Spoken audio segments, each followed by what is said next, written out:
안녕하십니까. 이구군입니다. 일본 후쿠시마 사고 이후에 우리 사회에서도 원전 사고를 대비해야 한다고 하는 목소리가 높아졌습니다. 이것이 최근 방사선 비상계획구역의 확대로 이어졌는데요. 울산과 울진에서는 원전주의 30km로 그리고 우리 경주와 포항에서는 평균 25km로 정해졌습니다. 오늘은 왜 이 구역이 이처럼 지자체마다 제각각으로 정해졌는지 이것을 좀 알기 원하고요. 또 추후 조치는 어떻게 되는지 시민들의 궁금증을 좀 풀어보도록 하겠습니다. 먼저 나와주신 네 분의 패널을 소개해 드리겠습니다. 경주시 안전재난과의 박대선 원전 방제 담당 나오셨습니다. 네, 안녕하십니까. 경주시 원전 방제 담당 박대선입니다. 반갑습니다. 경주시 의회의 원전특위에 계십니다. 김항대 부위원장님 나오셨습니다. 안녕하세요. 경주시 의회 원전특위 부위원장 김항대입니다. 반갑습니다. 반갑습니다. 동국대학교 원자력 및 에너지공학부 교수님이십니다. 박종훈 교수님 자리하셨습니다. 네, 안녕하십니까. 동국대학교의 박종훈입니다. 경주환경운동연합의 이상홍 사무국장님 나오셨습니다. 예, 반갑습니다. 예, 경주환경운동연합의 이상홍입니다. 감사합니다. 본격적인 토론에 들어가기 전에 뉴스 영상 하나 보고 토론으로 시작하겠습니다. 월성원전 사고 발생 시 위험지역으로 분류되는 경주시 방사선 비상계획구역이 평균 반경 25km로 최종 확정됐습니다. 비상계획구역이 30km일 경우에는 19만 명의 시민이 포함되는 데 비해 이번에 확정된 25km 이내에는 5만 3천 명만 포함될 뿐입니다. 불과 몇 킬로미터 차이로 경주 중심지에 사는 시민 대다수가 원전 사고에 전혀 대비할 수 없게 됐습니다. 반면 한빛원전과 한울원전, 고리원전은 24km에서 최대 30km까지 규정해 경주만 상대적으로 좁게 구역이 설정됐습니다. 울산 같은 곳은 30km까지 이제 구역을 정했고요. 경주는 한 25km까지 정했는데 그렇다 보니까 경주 시민들 같은 경우에는 시내권에 있는 대부분의 시민들이 포함이 안 되어 있습니다. 30km로 좀 획일화해서 법을 다시 정비할 필요가 있을 것 같습니다. 방사선 비상계획구역 재설정에 따른 예산과 인력도 문제입니다. 경주시만 해도 방사능 측정 장비 구입과 방제 훈련, 교육 등의 연간 7억 5천여만 원의 예산과 담당 공무원들이 추가로 필요합니다. 하지만 구역이 늘어났다고 해서 원전 사업자인 한수원이나 정부가 예산을 지원하는 것도 아니어서 열악한 재정으로 고스란히 감당해야 합니다. 지자체는 확실한 대책도 없이 비상계획구역만 늘려놓은 정부에 대해 불만을 나타내고 있습니다. 그런데 아무런 조직이라든가 이런 것도 아무런 저거 없이 그냥 무조건 이것만 늘리라고 해놓으면은 진짜 저기 지방에서는 상당히 힘들잖아요. 이것도 준비하고 대응하려면. 일본 후쿠시마 원전 참사로 국내 원전도 방사선 비상계획구역을 확대하고는 있지만 실효성 있는 대책이 되기 위해서는 이에 필요한 지원도 뒤따라야 할 것입니다. MBC 뉴스 김향일입니다. 네, 방사선 비상계획구역이라는 말이 조금 우리 시청자들에게 생소하실지 모르겠습니다. 잠시 설명을 드리자면요. 방사선 누출 사고가 발생할 경우를 대비해가지고 사전에 방호 물품과 같은 그런 것들을 준비해 놓는 구역을 일컫는 개념입니다. 한마디로 피해 거리를 예측해가지고 미리 대피소를 만드는 것과 같이 주민 보호책을 만드는 것이라 그렇게 생각하시면 되겠습니다. 그럼 이번에 경주에 재설정된 방사선 비상계획구역의 범위에 대해서 좀 알아보도록 하겠습니다. 이것이 어떻게 됩니까? 제가 방금 25km 정도로 말씀드렸습니다만 자세히 좀 설명을 부탁드리겠습니다. 예, 얼마 전에 이제 재설정이 된 경주시 원전 비상계획구역에 대해서 제가 간략히 설명을 드리도록 하겠습니다. 추진 배경은 뭐 잘 아시는 바와 같이 2011년도 3월에 그 일본 후쿠시마 원전 사고가 직접적인 계기가 됐고요. 그리고 또 2011년 7월에 그 IAEA 지금 우리나라는 이제 단일 비상계획구역으로 돼 있죠. 8에서 10km로. 이것을 이제 예방적 보호조치 구역과 그리고 또 긴급 보호조치 계획 구역으로 이렇게 세분화하라는 그런 권고가 있었습니다. 이런 추진 배경에 의해서 이제 추진이 되어 왔고요. 그리고 지난해 5월에 그 원자력 시설 등의 방호 및 방사능 방제 대처법이 이제 개정이 됨에 따라서 기존에 이제 8km에서 10km의 그 단일 비상계획구역을 예방적 보호조치구역은 3에서 5km, 그리고 긴급 보호조치구역은 20에서 30km로 그 세분화하는 그런 것들이 이제 법제화를 통해 가지고 이제 지난 11월부터 금년 5월에 걸쳐서 추진이 되어 왔습니다. 그리고 설정 절차는 지역 특성을 고려해서 원전 사업자와 그리고 지자체가 협의를 통해서 이제 결정하도록 이렇게 되어 있습니다. 그리고 또 설정 기준으로는 뭐 인구 분포라든가 그리고 도로망, 지형 등의 그 지역 특성을 고려하고 또 특히 또 원전 비상 시에 비상 대책 실효성 등을 고려해 가지고 이제 설정하도록 이렇게 되어 왔습니다. 그래서 저희 시는 결론적으로 설정 범위를 예방적 보호조치구역은 3에서 5km로 되어 있는 것을 맥시멈으로 잡아가지고 지금 5km로 지금 설정을 했고요. 그리고 긴급 보호조치구역은 이제 20에서 30km 범위로 되어 있는데 저희는 뭐 이렇게 좁은 지역은 24km, 또 넓은 지역은 28km까지 평균에서 25km로 이제 설정을 했습니다. 그래서 뭐 재설정 과정에서 저희 시는 뭐 시의회라든가 또 시민사회 그리고 23개 읍면동 또 전문가의 의견을 충분히 거쳐서 지형 분석이라든가 그리고 또 비상대책 실효성 분석 또 외국의 사례 등을 면밀히 검토해서 이번 재설정을 했다라고 말씀을 드릴 수가 있습니다. 네, 그러니까 요약하면은 과거에 8 내지 10km로 상당히 좁았던 것을 이제 정부에서 그 의회에서 법을 바꿔가지고 지금 많이 늘렸는데 경주시에서는 그 범위 안에서 지금 이런저런 것들을 고려해가지고 평균 25km 이렇게 지금 정하셨다. 그렇게 지금 요약할 수 있는 것 같습니다. 자, 그 구체적으로 어떤 기준이 여기 적용되었고요. 조금 여쭙고 싶은 게 이 평균 25km라고 하는 것이 과연 적절하다고 보시는지요? 먼저 우리 김 의원님 말씀을 좀 주시면 좋겠습니다. 행정부와 의견이 같으신가요? 조금 전에 우리 그 박대선 우리 담당께서 말씀하신 내용과 거의 유사합니다. 왜냐하면 거기서 제출한 자료에 의해서 저희들이 이제 그 이분들 간담회를 통해서 이렇게 해서 설정한 문제이기 때문에 뭐랄까요, 우리 지역에 그러니까 인구 분포, 네. 도로망이라든지 풍향 풍속 이런 걸 수운정하려 통계를 낸 그 자료에 의해서 25km 인근 형산강을 주 경계해서 그래서 원전을 중심으로 시내권은 토암산과 추령제 그리고 또 도로망 이런 걸 감안해서 우리 의회에서 이견을 제출했습니다. 네. 그래서 일부 환경단체의 반발은 우려됩니다만 그래서 원자력 사업자와 경상북도시가 협의해서 원안위에 여러 가지 적절하게 판단한 것으로 그렇게 알고 있습니다.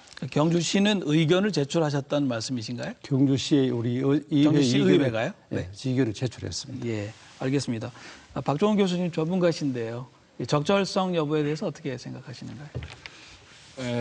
방사성 비상 계획은 이제 말씀하셨다시피 원전 사고 시에 주민들을 보호하기 위한 계획을 세우는 거리예요. 그러니까 계획을 어떻게 잘 세우느냐가 제일 중요한데 실질적으로 보면은 나라마다 다소간의 차이는 있지만은 우리나라가 설정한 25km가 크게 무리 있는 거리는 아니에요.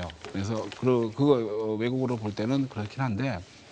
현재 이제 우리 국내 법상으로는 20에서 25km로 돼 있기 때문에 그 안에서 설정했다 그러면은 그거를 크게 법적으로 문제 삼을 수는 없는데 이제 주민 입장에서는 30km 되기를 당연히 원하겠죠. 그러면 외국 사례를 한번 보면은 문제가 뭐냐면 이제 후쿠시마 이전 이후를 좀 봐야 돼요. 후쿠시마 이전에는 일본만 해도 8km에서 10km까지밖에 없었어요. 그리고 현재 미국 같은 경우는 우리나라 같이 그 3에서 5km짜리는 없고 16km하고 80km로 돼 있어요. 미국은 오래전부터 그렇게 돼 있고 변하지 않고 있어요, 아직도. 그러니까 미국의 경우는 계획거리가 80km예요. 그러니까 그런 거에 비하면 우리나라는 매우 짧은 거죠. 그 다음에 이제 그 일본 같은 경우 이번 후쿠시마 겪고 나서 이제 2013년 10월에 자기 비상계획을 변경했는데 5km짜리는 사실 발전소라고 보면 돼요. 그냥 그라고 보기 때문에 거기는 당연히 이제 긴급한 조치가 필요하고 그 다음에 이제 일본의 경우 이제 30km로 정했어요. 30km. 그 30km가 이제 우리나라에 가면 긴급 그 보호 조치 거리예요. 그 다음에 하나가 더 들어갔는데 50km짜리가 들어갔어요. 이거는 방사능 구름 보호 계획이라고 그러니까 이렇게 방사능 구름이 멀리 날아가는 경우를 대비해서 50km. 그래서 일본의 경우는 5km, 30km, 그 다음에 50km 이렇게 돼서 맥시멈 50km 설정돼 있고 아까 말씀드린 일본은 미국은 80km 이렇게 돼 있고 캐나다 같은 나라도 피커링 원전 보니까 2차 구역에서 50km까지 계획이 돼 있고 그 다음에 이제 IAEA 권고는 4단계예요. IAEA 권고는 현재 3에서 5km, 15에서 30km, 50에서 100km, 100에서 300km까지 가이드가 2013년 5월에 IAEA가 권고사항이 제시가 된 바 있기 때문에 지금 뭐 25냐 30은 이런 나라에 비하면 상당히 적은 건 사실이에요. 근데 우리나라의 법에 그렇게 돼 있으니까 그걸 뭐 지금 왈가왈부하기는 좀 쉽지는 않는데 그래서 제가 드리고 싶은 말씀은 이 방사능 비상 계획이라는 거는 국가가 일단 잘 정해놔야 된다고 생각해요. 20에서 30km를 지자체라고 정하라고 그러는 거는 제가 조금 다소 문제가 있다고 보는 것이 어느 나라도 이 원거리 지점은 이렇게 레인지로 이렇게 해서 뭐 20에서 30이다 이렇게 정한 나라가 없어요. 미국도 16, 8km, 80km 딱 정해져 있고 일본도 30, 50km 그다음에 캐나다도 10km, 50km 이렇게 정해져 있기 때문에 일단 그렇게 레인지로 정해놨기 때문에 이런 논란이 생기고 있다 그렇게 보고 있습니다. 지금 뭐 원전이 국내에 있는 것이 뭐 다 정해져 있는데요.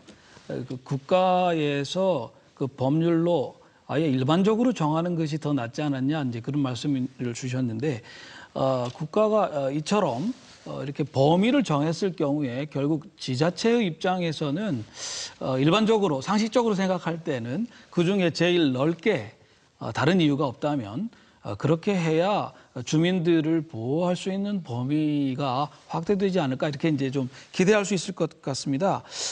그런데 30km가 아니라 평균 25km로 정해졌다고 하는 것이 오늘 지금 주요한 그 논쟁 지점이라고 생각이 듭니다.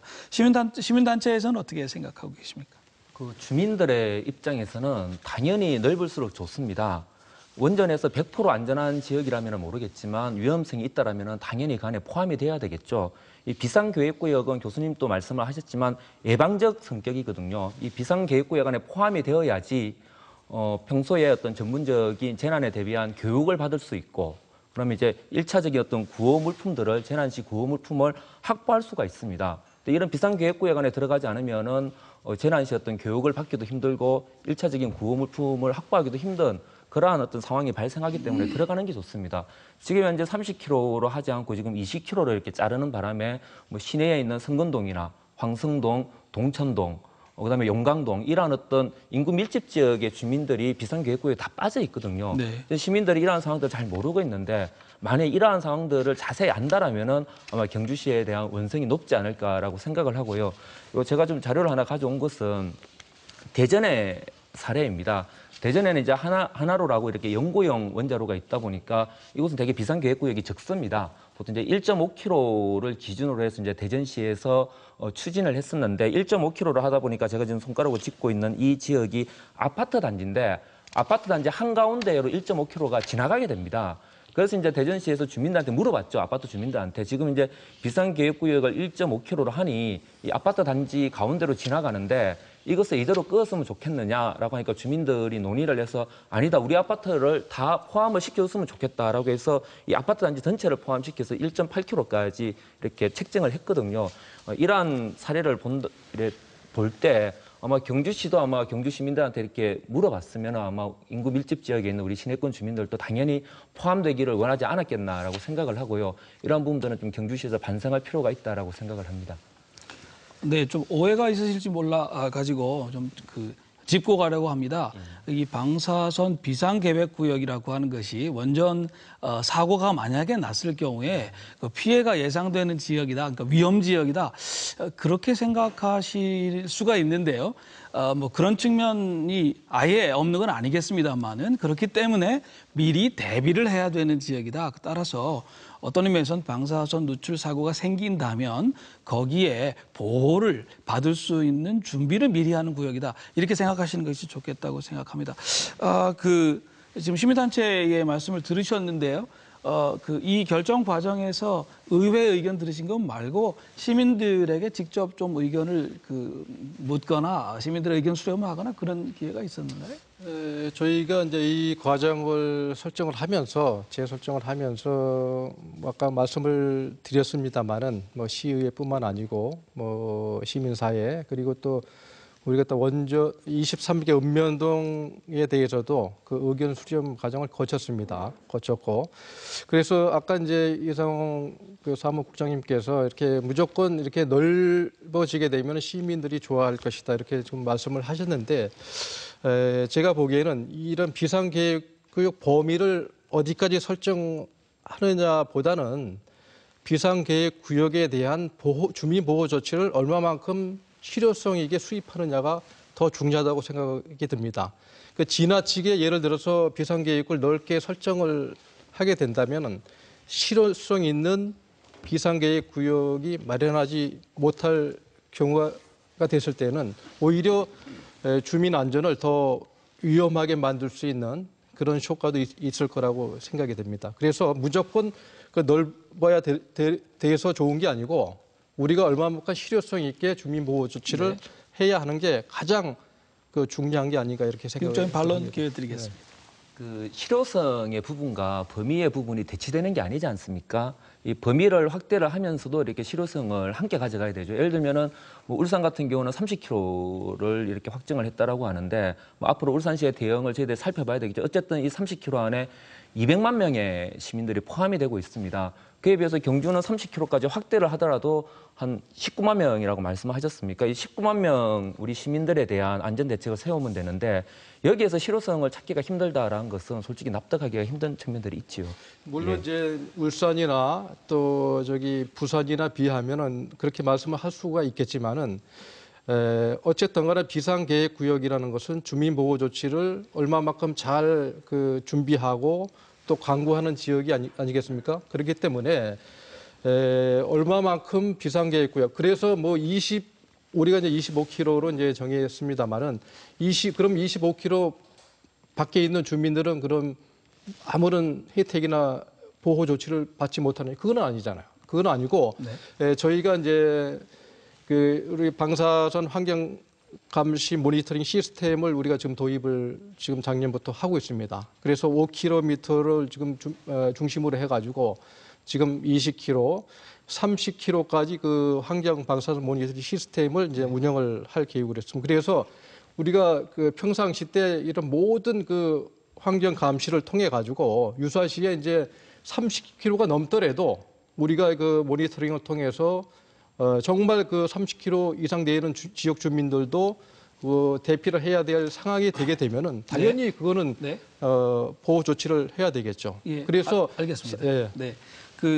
뭐 어쨌든 간에 왜 30km까지 가능했는데 25km 정도로 정했는가 이 문제에 관해서는 계속 좀 논란이 있을 수밖에 없을 것 같다는 생각합니다. 그렇게 정리를 좀 했으면 좋겠고요.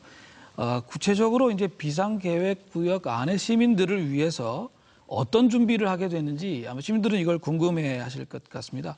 원전이 사고가 난 일이 없어야겠습니다만은 만약에 그런 일이 생길 경우를 대비해서 경주시는 어떤 대비를 하고 계신지 좀 소개해 주시면 좋겠습니다. 저희 시에서는 원전 비상 대비 주요 업무를 제가 간략히 말씀을 드리면은 먼저 방사능 방제 계획 그리고 행동 매뉴얼을 매년 이렇게 작성을 하고 있습니다. 그리고 또 원전 방제, 또 안전, 운영과 관련된 협의회를 그 원자력 안전위원회 그리고 경상북도, 월성 원전 등과 수시로 이제 협의회를 통해서 원전 현안에 대한 사항들을 공동으로 지금 대응해 나가고 있고요. 그리고 또 원전 안전 관련 그 MOU를 월성 원전뿐만 아니라 지금 규제 기관인 그 킨스와 MOU를 이제 체결함으로 인해 가지고 그 원전 안전과 관련된 모든 정보를 지금 공유해 나가고 있습니다. 그리고 이제 방사능 방제 요원뿐만 아니라 원전 주변 주민이라든가 학생들에 대해서 매년 그 순회 교육을 통해서 방사능 방제 교육을 실시를 하고 있습니다. 그리고 주민 대피 훈련은 연 1회, 그리고 또 매년 실시를 하고 있고요. 그리고 또 합동 지자체가 주관이 되는 합동 훈련도 그 2년에 한 번씩 지금 실시를 하고 있습니다. 그래서 이제 방사능 방제 훈련도 이렇게 주기적으로 실시를 하고 있습니다. 그리고 지난 이제 5월 20일 날이죠. 이제 2015년 안전한국 훈련이 이제 전국적으로 있었습니다. 그래서 저희는 이제 월성 원전 방사능 누출에 대비해 가지고 주민 대피 훈련을 지역 주민 150명을 이제 동원을 해서 실시를 한 바가 있습니다. 그리고 또 내년도에는 저희가 또 지자체가 주관이 되는 그 합동 훈련이 또 계획이 되어 있습니다. 뿐만 아니고 원전 주변 지역에 대한 환경 방사선 감시 시스템도 작년부터 이제 운영을 해서 실시간 원전 환경 방사선 감시를 지금 하고 있습니다. 네. 예. 네. 그리고 이제 또 첨가적으로 말씀드리면은 우리가 후쿠시마 원전 사고 이후에 그 우리 관내에서 유통되고 있는 그 식품이라든가 또 일본 등에서 수입되는 식품들에 대해서도 우리가 방사능 분석을 전문기관에 의뢰해서 이것을 모니터링하고 있습니다. 그래서 이 결과를 뭐 시 홈페이지라든가 또 언론에 이제 공개를 하고 있고 이와 같이 환경 생활 방사선에 대한 감시도 저희 시가 지금 하고 있고요. 그리고 또 원전 비상망이라든가 또 방사능 측정 장비 그리고 방호복 그리고 또 갑상선 방호약품 등 그 방사능 방호 장비 물자도 지금 주민 보호를 위해서 이렇게 저희가 확보를 하고 있습니다. 그리고 또 특히 또 올해 저희가 또 원전 관련된 모든 정보를 시민들에게 정확하고 신속하게 또 알리기 위해서 경북시 원전 안전 정보 홈페이지를 구축을 하고 있습니다. 그래서 이것이 8월 말경에 이제 구축이 될 예정으로 있는 그 원전 관련된 비상 대비 업무를 지금 열심히 하고 네, 있다라고 말씀드리죠. 아직은 홈페이지가 없다는 말씀이시고요. 예, 지금 네. 이제 구축 중입니다. 네. 예, 알겠습니다. 좀 여쭤볼 말씀이 많은데 이게 좀 진도를 나가야 되기 때문에 한 가지 상당히 그 좀 중요한 문제인데 약간 빠져 있다고 생각이 드는 것이 만약에 사고가 날 경우에 그럴 일이 없어야 되겠습니다만 이 방사선 비상계획 구역 안에 있는 분들은 어느 정도 대비가 된다 이렇게 얘기할 수 있겠습니다만은 그 밖에 있는 분들은 그러면 어떻게 하느냐 이 문제가 있을 수 있겠습니다. 뭐 좀 돌아가는 얘기가 되겠습니다만은 만약에 30km로 했더라면 그분들도 대비를 할 수가 있었을 텐데 25km로 했기 때문에 그 5km 안에 있는 분들의 경우에는 준비할 기회를 뺏긴 것이 아닌가 이런 이제 어떤 의문이 있을 수 있을 것 같습니다. 박종훈 교수님께 여쭤야 될 것 같습니다. 주민들은 이 경우에 그냥 스스로 알아서 조치를 해야 되는 건가요? 그 뭐 현재 방사능 빙상 계획 구역 범위를 벗어나면은 그 정부나 지자체의 책임 범위를 벗어나죠. 그렇기 때문에 거기 들어가기를 원하는 거고. 그래서 선진국의 경우에는 넓게 잡는 거예요. 그러니까 아까 말씀드린 대로 뭐 50km도 캐나다, 일본 50km로 바꿨고 그다음에 미국 80km고 IAEA가 권고한 거는 300km까지 나와 있는데 이 먼 거리까지 날아간다는 거를 가정하고 이제 계획을 세워놓는 거 그 자세가 일단 중요한 것이고요.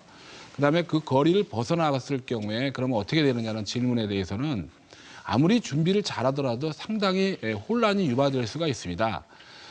그래서 그 혼란이라는 거는 아무리 준비를 잘한다고 해서 전혀 배제를 할 수 없고 그래서 최대한도로 노력을 해야 되는 것이 사실인데 그 범위에 벗어나면 그 기본적인 노력도 이제 안 하게 된다라는 거고, 이게 그림을 한번 참조해 주시면 좋겠는데, 이게 이제 후쿠시마 원전에서 이제 사고에 따라 대피한 건데, 방사능이라는 건 일반적으로 바람을 따라서 일반적으로 한 방향으로 이렇게 가는 경우가 많거든요. 그렇기 때문에 일본의 경우 20km 범위가 전체 그 대피 예상 지역이 20km 안에가 전체 대피 예상 지역의 반밖에 안 들어가고 나머지 반은 그 범위 바깥이었어요. 그래서 바깥이 또 일본은 원래 8km에서 10km까지만 잡아놨기 때문에 일본의 경우는 인구가 당연히 적었기 때문에 혼란이 좀 덜했을 것이고, 여기에 지금 우리나라 같은 경우는 인구가 상당히 많이 들어가기 때문에 정부에 대한 이번에 메르스 사태도 한번 보시면은 정부에 대한 불신이라든가 이런 것들이 역작용이 일어날 가능성은 높고, 그런 사회학적 요소를 많이 고려하셔야 돼요. 그러니까 우리가 보통 물품을 준비한다든가 뭐 마스크 준비하고 뭐 이런 것은 기본적인 거고, 그 예산도 문제가 되겠지만 그런 것보다는 소프트웨어가 중요해서 그런 것들을 실제 얼마나 작동할 수 있게 준비하느냐가 중요하고, 인구의 문제를 따지시는데 지금 미국의 인디안 포인트는 뉴욕에서 60km 떨어져 있는데 인디안 포인트가 반경 16km, 그러니까 거기에 이제 프리코셔너리 존이라고 그래가지고 16km 내에 25만 명이 살아요. 인디안 포인트는. 그다음에 80km 안에는 2천만 명이 들어갑니다. 그러면 그 80km는 2천만 명이 다 대피하는 것이 아니라 미국의 대피는 일단은 3km에서 8km 안에 뒤로 대피 계획을 세우면서 바람의 방향에 따라 계속 모니터링하면서 이렇게 하도록 권고하고 있어요. 그러니까 그거에 대한 그걸 실제 운영하는 소프트웨어가 중요한 것이고, 그다음에 원거리 이게 반경으로 정하는 것 자체는 행정적으로 정할 수 있지만 실제 오퍼레이션 하는 거는 그 반경하고 상관없이 한쪽 방향으로 흘러갈 가능성이 높다라는 것을 감안을 하셔야 되고, 그거는 후쿠시마만이 아니라 체르노빌에서도 한 방향으로 많이 퍼졌어요. 근데 그런 것들을 고려한다면 이렇게 동그라미로 그려놓은 것이 실제에 가서는 의미가 별로 없다는 말씀이에요. 그러니까 심하게 얘기하면은 인구가 많은 경우에 뭐 우리 같은 경우도 뭐 10년 뭐 다른 지역보다는 경주는 좀 적지만은 이제 그 지역에 있는 분들이 뭐 20만 명이다라고 하면은 20만 명한테 예를 들어서 KI라고 그 칼륨 요오드 그를 미리 이제 사고 나면 이제 드시게 할 텐데, 그 이쪽 방향으로 가니까 여기다 다 나눠줬는데 이제 나중에 그거 옮겨야 돼요. 이쪽 사람이 먹어야 되기 때문에. 그래서 이런 혼란이라든가 방호복도 여기다 해놨는데 저로 다 옮겨야 돼요. 이런 것들이 이제 과연 실효성이 이제 의심사게 하는 이유가 될 것이다. 그래서 이 경주 같은 경우도 바람 방향을 대비해서 사전에 그런 것들을 잘 고려를 해놓고 그렇게 준비를 하셔야 실효성이 있을 것이다.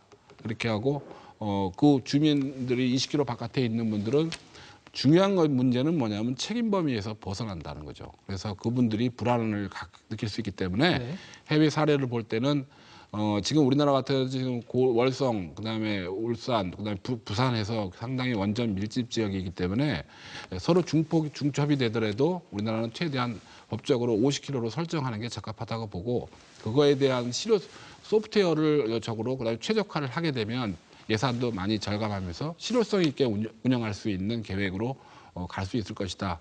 그렇게 보고 있습니다. 네.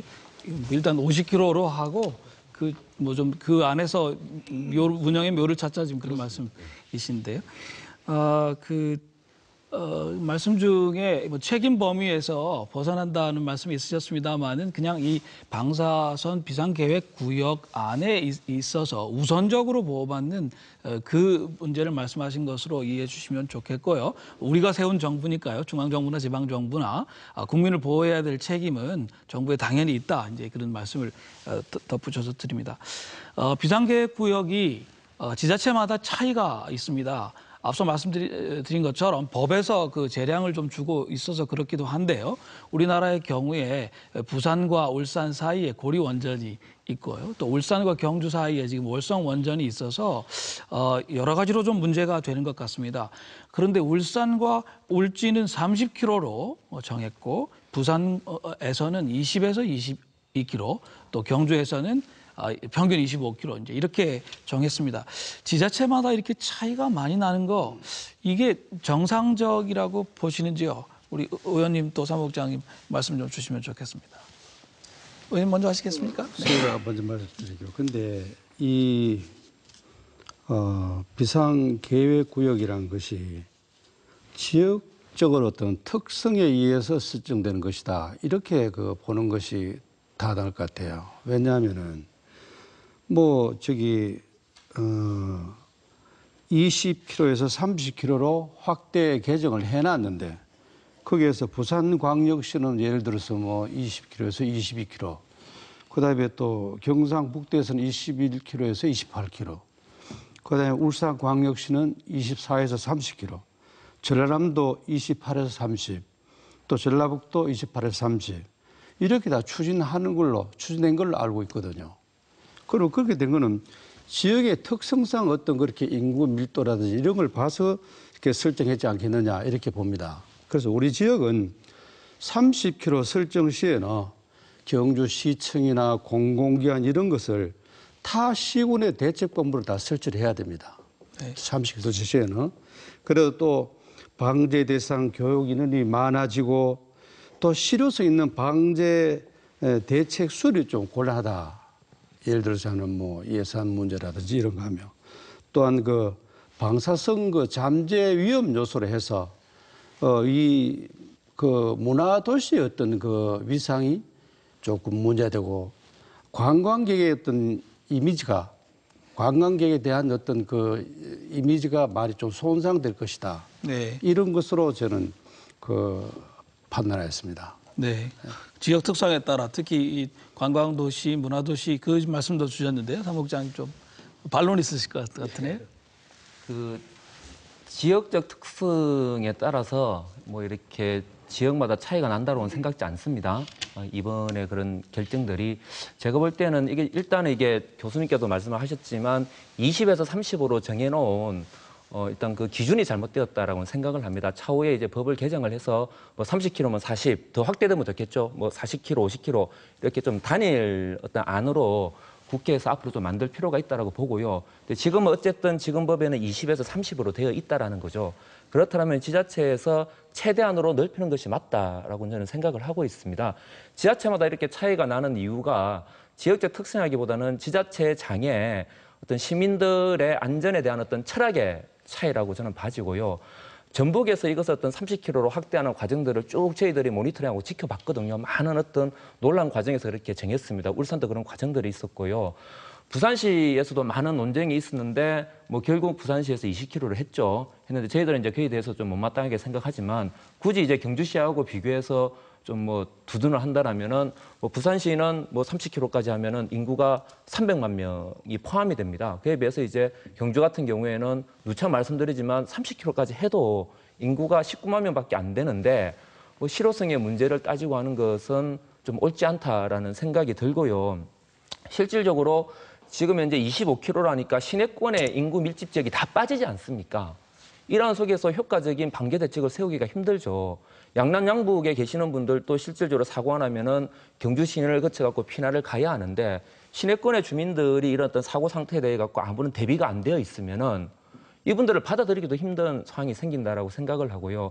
그다음에 이제 시의원님께서 뭐 학교라든지 관공서 같은 피난민들이 이렇게 지낼 수 있는 구호소가 지금 대부분 다 경주는 30km 안에 있기 때문에 만약에 30km로 하게 되면은 그러한 시설들을 활용하기가 힘들다. 30km 바깥에 구호소를 마련해야 되기 때문에 뭐 이런 말씀들을 하셨는데 사실은 이런 문제는 경주시가 혼자 풀 문제가 아니라 인근에 있는 지자체하고 같이 협의를 해서 풀어야 되겠죠. 왜냐하면은 제가 일본에 현지에 가보니까 일본에 있는 구호소도 전부 다 60km, 80km 떨어져 있었습니다. 일본에 있는 고리야마시나 일본에 있는 후쿠시마시가 후쿠시마 원전에서 60km, 80km 떨어진 곳이죠. 그러한 곳에서 피난민들을 보호를 하고 하거든요. 경주가 왜 좁은 30km 안에서 모든 걸 고민을 하냐 이 말이죠. 네. 그 지도가 나올지 모르겠습니다만은 30km로 확대를 했을 경우에는 포항의 남구도 상당 부분 들어가게 되지 않나요?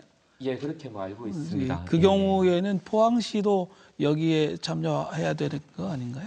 포항시도 이미 참여가 되어 있죠. 네. 일부가 지금 포함되어 있기 때문에 네네. 이런 면에 있어서 이제 경주시나 포항시나 경상북도가 이 원전 진흥 정책에는 많은 어떤 연구나 예산을 쏟아붓고 있지만 우리 주민들의 안전에는 되게 미흡하다라고 말씀을 드리고요. 지금 이 지도가 나중에 뭐 CG로 다시 잡힐지 네. 모르겠는데요. 보시면은 경주시에서 이제 평균 25라고 하면서 이제 일부 구간에서는 이제 28km까지 이렇게 올린 지점들이 있습니다.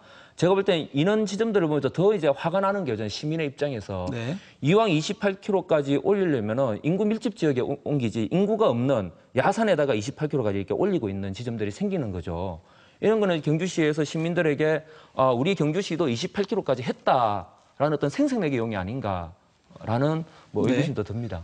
그거는 뭐 말씀하시죠. 생색내기용이 아니고 예를 들어서 우리가 비상 대책의 실효성을 우리가 고려해서 설정했다라고 아까 제가 말씀을 드렸고요. 비상 대책 실효성이라는 것은 우리가 비상 대책을 예를 들어서 지금 부산 같은 경우에는 뭐 몇백만이 이제 들어가게 되고 이제 30km 예를 들어 30km를 했을 때는 그러면 거기에 대한 대책들이 이게 수립이 안 됩니다. 수립이 안 되고 그리고 예를 들어서 지금 비상계획 구역망만 가지고 이것이 잘 됐느냐 못 됐느냐 이렇게 평가하기는 상당히 그 문제가 있다고 봅니다. 왜냐하면은 예를 들어서 지금 일본이 지금 30km로 이제 후쿠시마 원전 사고에 이제 그 늘렸지 않습니까? 그러면 일본 비상계획 구역은 가장 좋은 거고 그리고 또 우리나라는 지금 20에서 30km 범위 내에서 이제 설정을 됐기 때문에 그 다음이고 지금 뭐 미국이나 지금 미국도 지금 16km로 좀 정해져 있고요. 그리고 또 프랑스도 10km로 좀 정해져 있습니다. 네. 그러면은 그 미국이나 프랑스가 과연 그럼 그 일본보다 훨씬 그 비상계획 구역이 잘못된 거냐? 그렇게 말할 수는 없다라고 생각이 듭니다. 그래서 기자님 그 교수님께서 예. 아까 말씀하시면서 뭐 미국의 80km도 말씀을 그거는 하셨고 지금 다른 구역을 얘기하신 거고 우리가 그 긴급 보호 조치 계획 구역을 지금 얘기하는 겁니다. 제가 지금 네. 16km를 말씀드리는 거하고 10km를 말씀드리는 거는 긴급 보호 조치 계획 구역을 얘기하는 겁니다.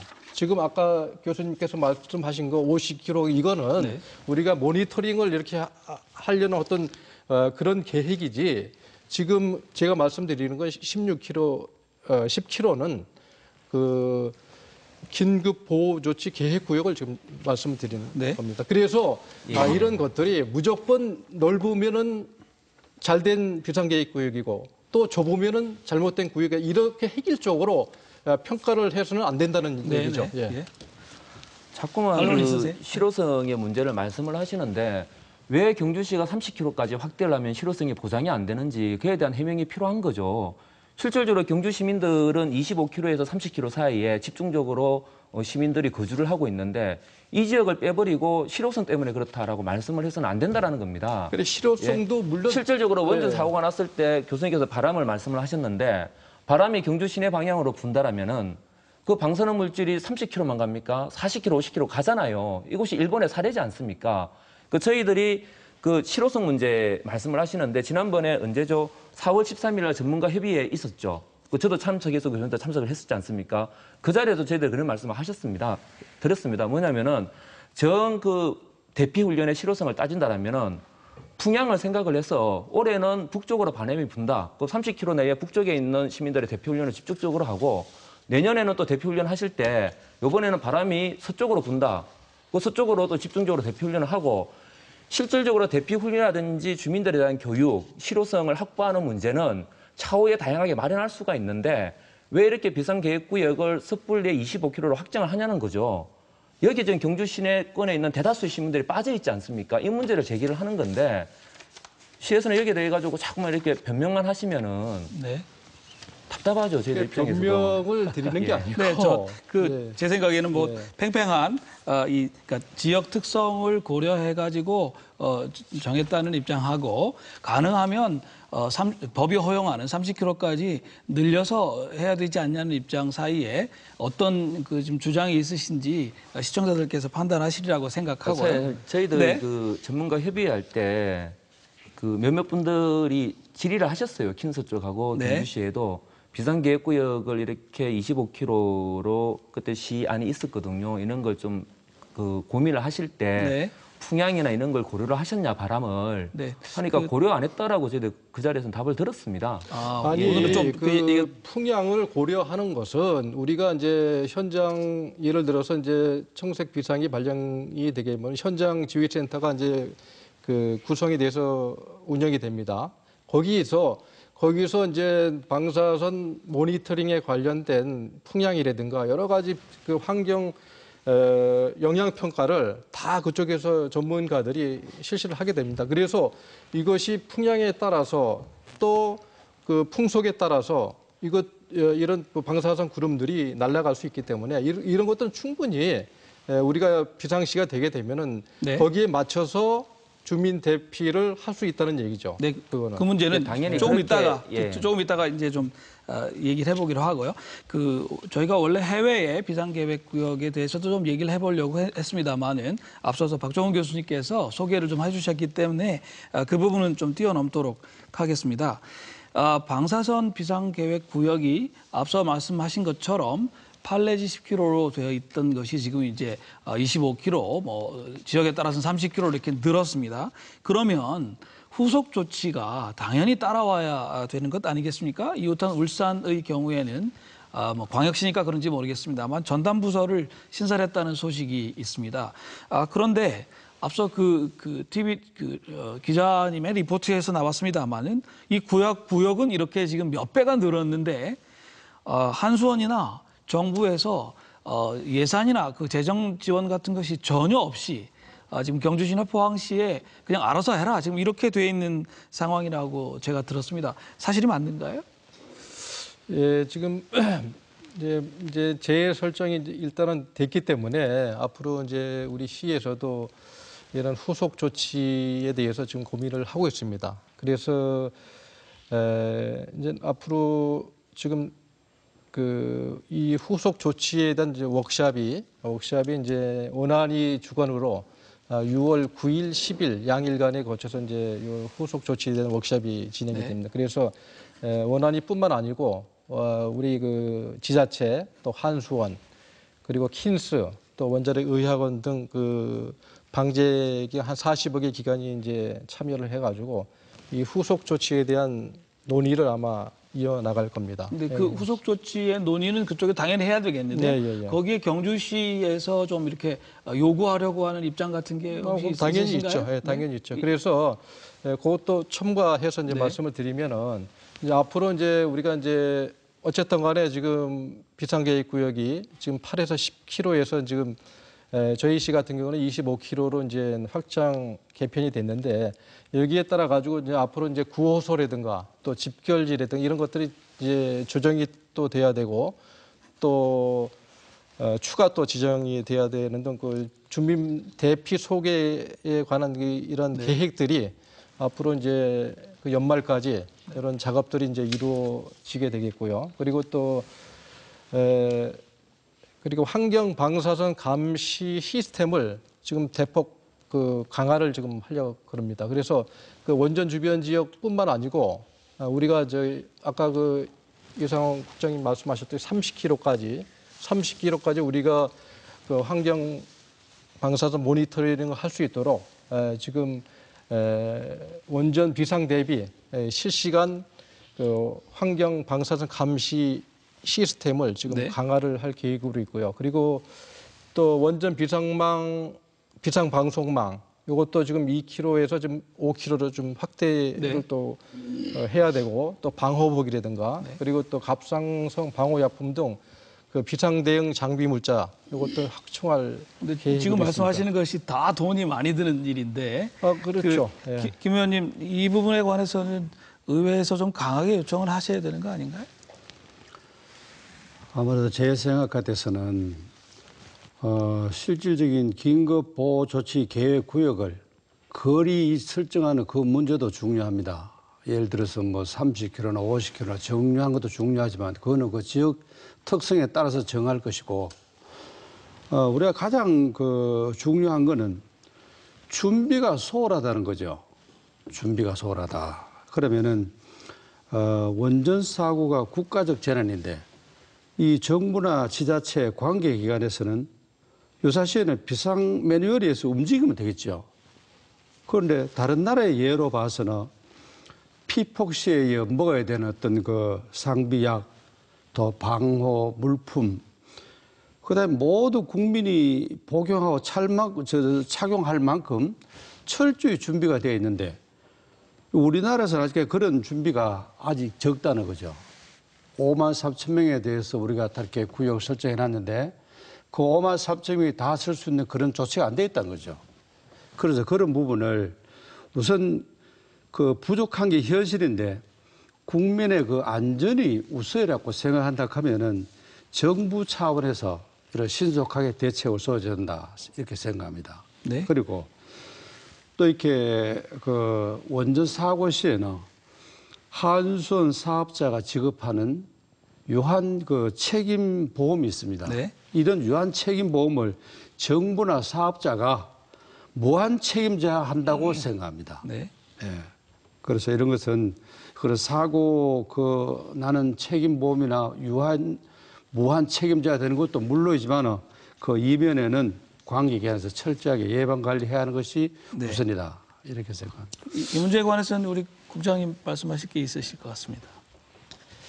일단은 저는 누차 말씀드리지만 그 시내권의 인구 밀집 네. 주민들을 지금 비상계획구역에서 제외를 시켰기 때문에 기본적으로 시의 어떤 그 방제 계획에는 구멍이 생길 수밖에 없다라고 생각을 하고요. 제가 그 시의 그 방제 매뉴얼을 좀 살펴봤습니다. 살펴보니까 일단 인근 그 지역의 주민들을 수송하기 위한 유사시에 수송하기 위한 차량이 한 17개 운송업체에서 한 260세대가 마련이 되어 있다라고 자료는 되어 있던데 그 운송업체 목록들을 보니까 전부 다 시내에 있는 운송업체들입니다. 만일에 후쿠시마 같이 큰 사고가 아니더라도 그 지역에서 월성원전에서 방사능 누출 사고가 났을 때 과연 어느 시내에 있는 운전기사가 그 차를 몰고 양남이나 양북의 주민들을 실으러 가겠습니까? 네. 실은 그 지역에 운송수단이 있어야 되는 거죠. 그래서 저는 이제 이런 운송수단도 실제로 각 마을마다 전용 차량이 한 대 이상은 있어야 된다. 유사시를 대비한 그런 생각도 들고요. 그리고 이제 제가 구호약품의 문제도 지금 이제 면사무소나 이런 데 보관을 하고 있지 않습니까? 저는 최소한 반경 5km 내에 있는 사고가 나면 바로 피난을 가야 되는 주민들 같은 경우에는 각 가정에 상비약이 비치가 되어 있어야 한다라고 이제 방독면 같은 것도 각 가정에 비치가 되어 있어야 한다고 생각을 하거든요. 네. 이것을 면사무소 같은 데서 일괄적으로 보관을 해서는 안 된다라는 좀 입장이고요. 그리고 제가 이제 원전 그 대피 훈련을 한번 가봤어요. 양남에 가보니까 초등학생들이 관광버스를 타겠다라고 줄을 서 있고 되게 소풍 가는 분위기였습니다. 방독면은 옆에 차고 있고 이거는 그 대비 훈련이 아니죠. 실질적으로 상황은 원전에서 방사능이 나오고 있는데 학생들은 여기 이제 방독면을 옆에 차고 버스 타고 소풍 가는 분위기란 말이죠. 그리고 방독면 쓰는 훈련은 경주 시내 와서 실내체육관에서 교육을 받는다랍니다.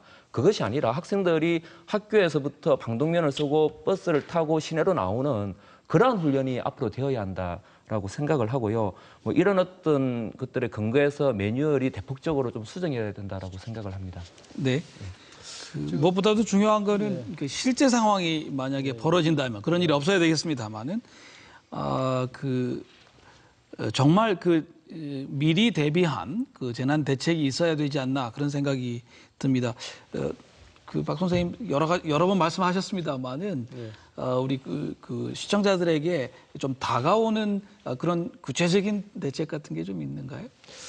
그래서 아까 우리 이상원 국장님께서 아까 소풍 가는 분위기에서 이제 대피 훈련이 이루어졌다 이제 지적을 해주셨는데 앞으로 그런 것들은 우리가 훈련을 하면서 어떤 분위기라든가 이런 것들을 잘 교육을 하고 그리고 또 이 방독면이라는 이런 주민보호 용품이라든가 장비라든가 이런 것도 저희가 앞으로 이제 더 철저히 교육을 통해서 이렇게 지역 주민이나 학생들이 이렇게 잘 인식할 수 있도록 저희는 앞으로 그 교육을 시켜 나가도록 하겠습니다. 그리고 또 덧붙여서 이제 예산 관련된 얘기를 아까 말씀을 해주셨는데 일단은 예산 문제는 우리가 2005년도부터 이제 부과되고 있는 그 원자력 발전 지역 자원 시설세라는 게 있습니다. 그래서 일단 요거를 우리가 사용을 하고 그리고 또 장기적인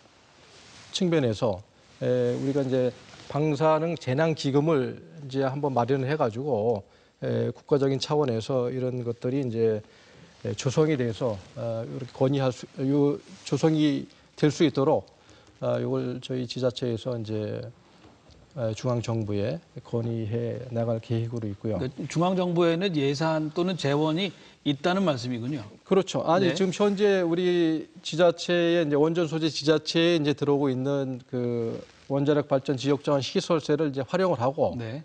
그리고 또 지금 장기적인 측면에서 이런 기금을 만들어 가지고 이제 중앙에서 이렇게 그 원전 소재 지자체에 이렇게 내려줄 수 있는 그런 것들을 이제 앞으로 이제 건의를 네. 통해 가지고 해나가고요. 그리고 또 지금 가장 중요한 게 지금 25km로 이제 우리 같은 게 늘어져 놨는데 가장 중요한 게 뭐냐면 조직입니다. 조직.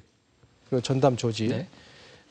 이런 것들이 해결되지 않고서는 이런 많은 그 양의 그 우리 업무들을 이제 나갈 수가 없습니다. 그래서 지금 부산시 같은 경우도 작년 1월 1일부터 그 원자력 그 안전과를 그 신설해서 좀 운영을 하고 있고요. 그리고 또 기장군도 마찬가지로 그 군수 공약 사업으로 해가지고 아마 올 안으로 아마 그 원자력 안전과가 이제 만들어질 것으로 지금 예상을 하고 있고요. 그리고 또 우리가 가까이 있는 일본 같은 경우도 저 니가타현 현이라든가 그리고 또 이바라키현 그 원전 소재 지자체들이 이미 오래전부터 이 원자력 안전 대책과를 신설해서 운영을 지금 하고 있습니다. 그래서 우리 경주는 뭐 여러분 잘 아시다시피 또 원자력 시설뿐만 아니라 방패장 시설을 보유하고 있는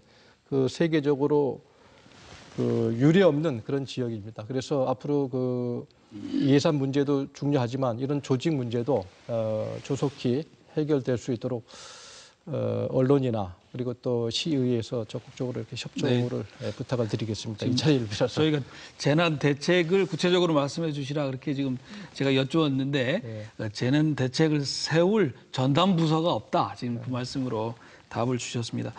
아무래도 이 일에 관해서는 그 경주시의 입장이 조금 난처한 부분이 뭐 있는 것 같아 보입니다. 대체로 경주 시민들이시니까요. 경주시가 방사능 방제에 대한 대비를 잘하고 있는지 그냥 총괄적으로 시민의 한 사람으로서 좀 평가나 당부의 말씀을 한마디씩 하시는 게 어떨까 생각합니다. 우리 국장님부터 먼저 말씀하시겠습니다. 뭐 좀 전에 말씀드린 것처럼 일단 되게 이번에 방제 계획을 수립하는 절차 자체도 되게 좀 아쉬웠다라는 생각이 들고요. 뭐 앞으로 잘 하신다라고 하니 일단 믿어 보겠고요. 일단 지금까지 진행된 어떤 그런 방제 훈련이나 이런 모든 변에 있어 갖고는 위협한 것이 많다라고 뭐 말씀을 드리겠습니다. 네, 의원님 뭐 말씀하시겠습니다. 근데 시민의 그 안전을 위해서라고 하면은 이미 우리 후쿠시마 그 원전 사고에서 봤듯이 또 뭐 체르노빌 사고 이런 거 봤을 때 또 IAEA가 권고하는 그 우리의 긴급 방제 계획 구역이라든지 이런 걸로 봤을 때 우리 경주시의 어떤 이거는 대처가 너무 소홀하다. 경주시 직제가. 그래서 경주시에는 지금 우리 계장님 나왔습니다만은 내분서 관리하고 있죠. 내분서 우리 경주시의 원전을 다 관리하고 있습니다. 그렇다면은 제 개인적인 생각으로는 정말 전체 안전관리의 심각성을 깊이 인식해서 정말 전담 조직을 설치해야 됩니다. 그래서 평소에 그 폭넓은 정보와 전문가들로 구성된 원전 관리국으로 직제 개편이 절실히 필요하다. 이렇게 생각이 됩니다. 저는 사실 조금 사회 하는 입장에서 잘 안 믿어지는데요. 원전 단지가 있고 방패장이 있는 유례 없는 지역인데 그 지역에서 원전 안전 문제에 대해서 지금 인력이 4명밖에 없다고 하는 점, 저로서는 사실 조금 받아들이기 어려운데 시청자분들께서는 어떠신지 모르겠습니다. 교수님 좀 말씀 좀 더 부탁드릴까요? 예, 뭐 지금 질문하신 거하고는 뭐 어떻게 꽉 정확히 아까 제가 드리지 못한 말씀들을 좀 더 시간을 주신다면 말씀을 드리고 싶은데 지금 거리가 중요한 게 아니다. 준비가 중요하다는 거를 부정하는 건 아닌데요. 거리가 중요합니다. 왜냐하면 부정할 수는 없지만 거리가 저는 중요하다고 생각하는 이유가 얼마로 잡느냐라는 문제가 꼭 거기에 하는 사람들의 모든 뭐 몇백만 명한테 방호복을 준비하고 수천만 알의 그 칼륨 아이od을 준비하고 이러는 지역을 말하는 건 아니거든요. 그 지역에 대해서 관심을 갖고 있게 원전 사업자나 정부가 신뢰감을 주는 거리가 되는 거거든요. 그 계획 거리라는 것은 그다음에 실제 상태에서는 아무리 지금 200명, 300명을 동원해서 훈련을 하더라도 실제에 가서는 아무 도움이 안 됩니다. 그래서 실제 상황을 모사를 똑같이 할 수가 없다면은 그 전에 하는 훈련은 다 의미가 없습니다. 그래서 그렇다고 뭐 100만 명이 뭐 몇십만 명이 뭐 대피 훈련할 그런 건 아니죠. 그러니까 그걸 얼마나 잘 만드느냐가 이제 관건이고, 그래서 그거를 잘하는 나라가 이제 선진국이 되라고 볼 수 있는 거고, 현재 상태로 볼 때는 긴급 일본 사례나 저기 캐나다나 사례를 보면은 긴급 보호 조치 구역은 좀 줄이고, 그러니까 10km 정도로 줄이고요. 2차 거리를 넓혀 놓는 게 미국같이 그게 실효성이 있는 겁니다. 그래서 미국의 NRC가 그 굉장히 그 수천 명의 그 전문가를 가지고 오랫동안 원자력 규제를 해온 기관이기 때문에 그 경험이 거기 있는 거고요. 그렇기 때문에 우리는 그걸 무시하고 지금 그걸 일반적인 기준으로 사용해 왔다는 거죠. 지금 그래서 20에서 30이라는 거는 장기적으로 개정을 했으면 하는 거고, 또 아까 어떤 분들이 말씀하셨지만 방사능 비상 계획을 수립하는데 인구 밀도는 고려하는 게 아닙니다. 인구 밀도가 많으니까 줄이고 인구 밀도가 적으니까 넓히고 그러는 나라는 없습니다. 방사능은 인구하고 관계없이 나갑니다. 그렇기 때문에 사회적 특성이라든가 인구 밀도는 방사능 비상 계획의 절대 고려 대상이 아니라는 걸 내가 분명히 말씀드리고, 방사능이 물리적으로 퍼져나가는 그런 거에 대한 구체적인 과학적인 근거, 산이 지형이라든가 도로라든가 이런 실제 하드웨어 상황에서 정해지는 것이지, 거기에 몇 사람이 사느냐 그런 걸 가지고 땡기고 밀고 하는 것은 아니다. 그러니까 그걸 분명히 좀 알아주셨으면 좋겠고, 그다음에 마지막으로 아까 말씀드린 대로 미국의 16km가 긴급보호 조치기고 긴급보호 조치기고 80km는 그건 아무것도 아니다. 그건 아닙니다. 그게 아니고 지금 80km 범위 내에서 아까 2천만 명이 들어가는데 그분들에 대해서 뭘 이렇게 준비해 놓는 건 별로 없지만은 그 분들한테 얼럿을 줄 수 있는 거예요. 방사능에 대해서 당신에도 영향을 받을 수 있다. 그거에 그런 의미로서 그게 거리가 중요하다. 그걸 좀 인식해 주셨으면 좋겠습니다. 네, 저희가 시간이 거의 다 돼가지고요. 근데 한 가지만 좀 여쭤보고 싶습니다. 아까 말씀 중에 경주시 방사능 사고 시에 대응 매뉴얼을 좀 보셨다고 말씀하셨는데, 그 대응 매뉴얼과 관련해서 좀 이건 보완돼야 되겠다, 이 부분은 좀 말씀을 하시고 지나가는 게 좋을 것 같습니다. 그 교수님과 우리 국장님께 좀 기회를 드리겠습니다. 제가 그 대응 매뉴얼, 그 방사능 비상 계획서를 좀 봤는데요. 만드시느라고 고생 많으신 것 같습니다. 그런데 이 내용에 제가 그 대응 매뉴얼을 뭔가 아니고 방사능 비상 계획을 봤는데, 중요한 거는 뭐 기상 계획이든 매뉴얼이든 이런 때는 어떻게 해야 되겠는가. 이 워디프라고 그러죠. 그게 제일 중요하다고 얘기합니다. 이런 때는 어떻게 할 수 있냐, 판단할 수 있는 자료를 많이 가지고 있어야 됩니다. 이럴 때는 어떻게 해야 되느냐. 그거는 실제적에서 의사 결정난자가 실제 상황에서 굉장히 어려운 판단을 내려야 되기 때문에 몇만 명이 옮겨간다는 거는 그건 장난이 아닌 이야기거든요. 그래서 그런 거에 대한 준비를 철저히 해야 되고, 그다음에 이 전화번호 같은 것도 제가 봤는데 전화번호도 사무실 전화번호만 있던데 밤에 그 사고 나면 그 사무실에 아무도 없는데 어떻게 연락을 할 건지 참 그런 한라인에 대해서는 좀 더 신경을 썼으면 좋겠고, 그래 매뉴얼이라는 거는 이렇게 굉장히 상세화되고 그림 흐름도 절차도 연계도 이렇게 해서 굉장히 직관적으로 알 수 있게 만들어야지, 이렇게 그냥 개조식으로 딱딱 이런 식으로 돼가지고는 어렵다. 그래서 또 하나 말씀드리고 싶은 것은 IAEA 같은 경우에는 사고 1시간 내에 15분마다 뭘 해야 되는지가 명시하도록 되어 있습니다. 초기 대응. 그러니까 1시간 내 초기 대응이 굉장히 그 사고를 향후 어떻게 운영해 나가느냐가 그게 결정되는데, 현재 매뉴얼은 초기 1시간 대응에 대한 구체적인 내용이 없고 거의 발전사업체에 의존하는 그런 상황으로 돼 있어서 또 어려운 점이 있는 것 같고, 그다음에 이제 일시 거주 또 영구 정착 이런 내용도 있는데, 나간 사람이 거기 일시 거주할 건지 영구 정착할지를 누가 결정하겠습니까? 그거 결정한다는 건 간단한 문제가 아니거든요. 그런 내용이 그렇게 쉽게 써 있으면은 그 상황에서 뭐 여기 남으라고 그래서 남고 가라고 그래서 강제적으로 내 집에 돌아간다는데 어떻게 할 것이냐 이런 거에 대한 어떤 생각이 지금 없는 것 같고 그다음에 또 하나는 사립기관들 사립병원이나 이런 게 뭐 국립의 경우나 공립은 상관없는데 사립병원이 지원 인력으로 온다는 보장이 없습니다. 그분들이 그 위험한 지역이라고 하면은 거기를 가려고 하겠습니까? 의사도 안 가려고 그럴 겁니다. 그렇기 때문에 사립 쪽에 대한 어떤 그거는 좀 현실성이 있는지 그런 것도 보고 그다음에 공간 선량계 공간가 5개로 돼 있는데 이거 갖고는 대피 계획을 못 세웁니다. 공간 선량계 이게 너무 5개가 택도 없는 거고요.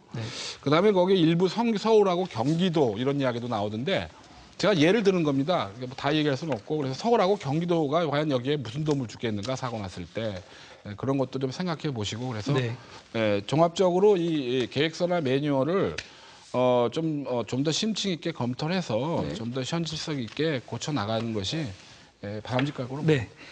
국장님 그 매뉴얼에 대해서 조금 말씀을 주시는 게 좋을 것 같은데.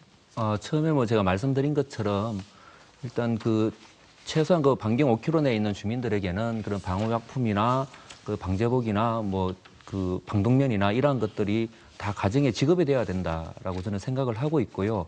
이러한 주장들을 다른 자리에서 몇 차례 해봤는데 그때마다 돌아오는 대답이 실제로 주민들한테 그러한 것들을 주면은 관리가 안 된다. 원전 주변에 이제 연세 드신 분들도 많고 하다 보니까 관리가 안 되고 또 약품의 어떤 오용의 사례도 있을 수 있기 때문에 관공서에서 이렇게 비치를 하는 게 맞다라는 이제 답들을 제가 많이 듣고 했거든요.